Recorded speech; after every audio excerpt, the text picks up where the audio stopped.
altars that we're building now have to be in line with the scriptural mandate for the regular altars. And those altars, y'all ready for this? The rocks for the altars always come out of the context.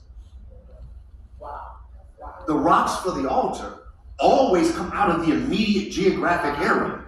So the altar from the Red Sea looks different from the altar from Jericho, looks different from the altar after Ai, looks different from the altar from Abraham, because the rocks, what you use to build the altar, comes from the context.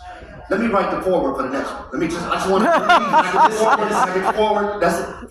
Let's just go ahead and do the. Come on, we got it right now. Do the update. The update. I'm saying. Yeah. But that's so it is, of course, what you're saying is absolutely true. Yes. My altar in my time of lament will look different from my altar in my time of celebration.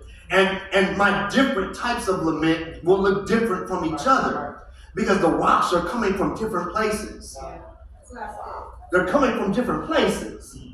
When I lost my father, that was a context. Mm-hmm. When my daughter was in the ER and was on the verge of death at the same hospital where my dad died, that rock was different.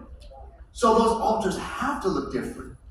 So I'm just assenting and amening to what you're saying. I'm gonna say, you got some music or something you're gonna do? Let me get out the way. Look, I'm done because I just want to preach.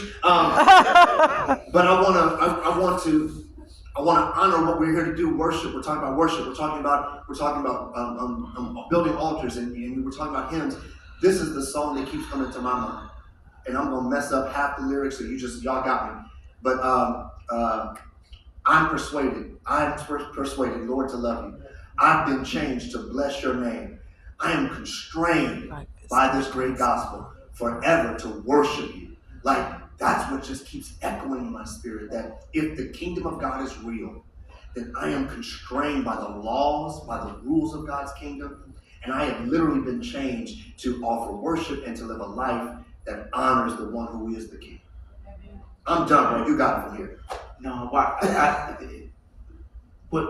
what you just said, Doc, is I think the key that we needed to unlock the door of what God is inviting us into. That the worship he's looking for out of us is not in that season over there. It's not when I've got myself all together the way I need to. When I have all my ducks in a row. When I've learned more, when I've studied more. Yeah. What is the worship? What is the altar that he's calling me to build right where I am? Right. In the place where I'm celebrating, in the place where I'm mourning, in the place where I've won, in the place where I've lost. Yeah, because as you said, he's everywhere.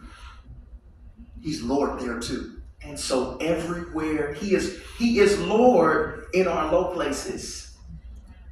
So you said it. Just like he's king on high. Yes. And so how can I build an altar to Jesus everywhere I find his dominion? Everywhere. And I think this is an invitation for us, especially those of us within a seminary context, faculty as well as students. Because what God has called us to do is to reflect, is to think, to write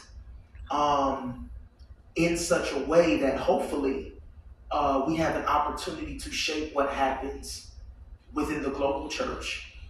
And so I believe God is inviting us, both personally, but also in our perspectives, to take worship out the box.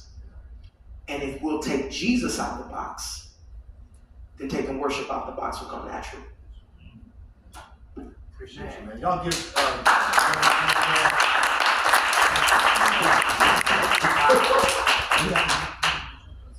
Yeah, Mark, you got it. Wow. Questions? Absolutely, yeah. Does anybody have any questions? Just gonna play a couple songs for you guys. I'm gonna let you go. I do have some books. Anybody? Yes, ma'am. Are you a songwriter as well as a worship leader? Yes, yes, ma'am, I am. Because I just, as you were talking, the two of you together, I just had this picture of the lyrics of songs, the episodes of our lives that those are stones.